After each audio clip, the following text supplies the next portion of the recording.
Pia, eu peguei 3 partes do seu livro aqui e eu quero te propor um ping-pong. Tá bom. Um ping-pong bastante didático para o telespectador. Primeiro, você escreveu no seu livro Como Estudar. Quais são as principais dicas de como estudar? Estudar pouco, estudar todo dia e principalmente estudar sempre fazendo. Eu não admito alguém que estude sem ter um lápis e um papel na mão. Sempre. E não aquela canetinha amarela, porque você vai fazer risco, simplesmente. Estudar escrevendo, escrevendo, escrevendo. E outra coisa, cuidado. Escrever, na hora que você faz um A e você faz um B, o teu feedback neurológico é diferente do A para o B. Se você estiver digitando, apertar uma tecla, apertar outra, tanto faz. Então, na realidade, se você escrever, aquilo vai para o teu HD. Se você digitar, vai para o HD do computador. E o computador você não vai levar para o vestibular, você não vai levar para o exame. Então, sempre escrever. Nem que seja depois para pegar esse papel e jogar fora. Para lá um pouquinho.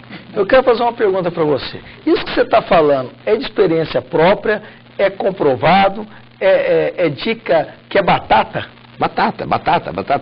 Isso eu tenho uma certeza absoluta. Existe um velho ditado chinês que diz: se eu ouço, eu esqueço. Se eu vejo, eu entendo. Se eu faço, eu aprendo. Essa é a base de tudo. Quer dizer, durante a aula você ouve e vê, durante a aula você entende. Quando você está sozinho fazendo, que você aprende. Tanto é que a matéria mais fácil de se aprender, não de se entender, mas de se aprender, é matemática. Porque uma tarefa de matemática é fazer, é munheca. Ô Pierre, eu tenho um primo que é um dos homens mais inteligentes que eu já conheci na minha vida. Ele foi o melhor aluno de engenharia, é médico, ele está fazendo direito. Ele é um cara tão inteligente ou quase inteligente quanto você. Provavelmente muito mais. Não, ele é um menino de ouro, é uma pessoa maravilhosa. Meu primo Caio Monteiro de Barros, filho do deputado, ex-deputado Sebastião Monteiro de Barros, é brilhante na sua inteligência. E um coração do tamanho dele também. Mas o Caio, ele tem uma característica que ele sempre batia quando nós dois éramos estudantes. Ele falava: Neto, eu presto atenção na aula. Eu saio da aula e a partir dali, pelo que eu aprendi, pela concentração no que eu ouvi do professor, eu já saí na frente. O que isso significa na verdade, Pierre? Na realidade, o Caio é uma pessoa excepcional, não é uma pessoa normal, tá certo? É excepcional isso. Isso daí é uma coisa excepcional. Mas, digamos assim, mesmo para uma pessoa normal, o fato de se concentrar durante uma aula, ou até às vezes fazer alguma anotação, não para lembrar, mas para aquela anotação ela servir como um reforço, um feedback que ela está tendo, a atenção na aula é uma coisa fundamental, uma coisa fundamental. Por isso que as tais conversas durante a aula são a coisa mais criminosa que acontece hoje em dia nas escolas.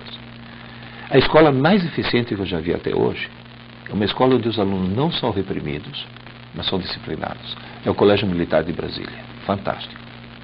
O Pierre, como se tornar mais inteligente? É uma pergunta que você responde no seu livro. Na realidade, eu respondo em 5 passos, muito rapidamente. Os 5 passos são: número 1, acreditar. Se meio cérebro de rato são 4.060 microprocessadores, por favor, acredite no seu cérebro. O segundo passo fundamental é tentar evitar as coisas que diminuem a inteligência. A professora agora há pouco enfatizou a minha demonização até excessiva da televisão, do videogame, mas, por exemplo, drogas, mesmo as drogas permitidas, álcool, cigarros, tudo isso são coisas que diminuem. O terceiro passo é aquilo que nós discutimos, acho que o programa todo: estudar pouco, mas todo dia. Isso que é fundamental. O quarto passo é fazer ginástica mental. Ir atrás de palavras cruzadas, isso aumenta o vocabulário, jogar xadrez, fazer ginástica, ir atrás de charadas, de quebra-cabeças, ginástica mental mesmo. E o quinto passo, que na minha opinião é o mais importante de todos, é ler muito.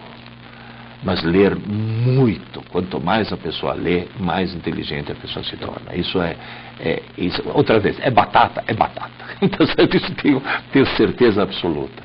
Que tipo de leitura, Pierre? Como já disse para a professora, no começo qualquer um. Depois que a pessoa já pegou o gosto pela leitura, porque a primeira coisa, nós temos que lutar contra uma barreira que talvez não existisse antes da televisão, antes do rádio, coisa desse tipo. Onde o livro era a diversão. Então, na realidade, romper essa barreira. Gostou, achou que o livro é divertido?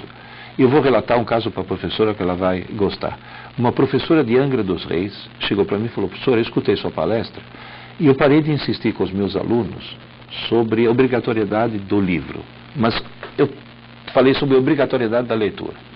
Então ela pegou um aluno totalmente refratário, um cara que nunca leu nem bula de remédio, Falou, olha filho, você lê o que você quiser, mas você vai me ler um livro. Ela esperou que ele viesse com um livro de faroeste. Sabe o que ele leu? Os Miseráveis, de Victor Hugo. Ele fez um trabalho maravilhoso. Só pelo fato dele ter tido a oportunidade de escolher o livro que ele queria. Bonito.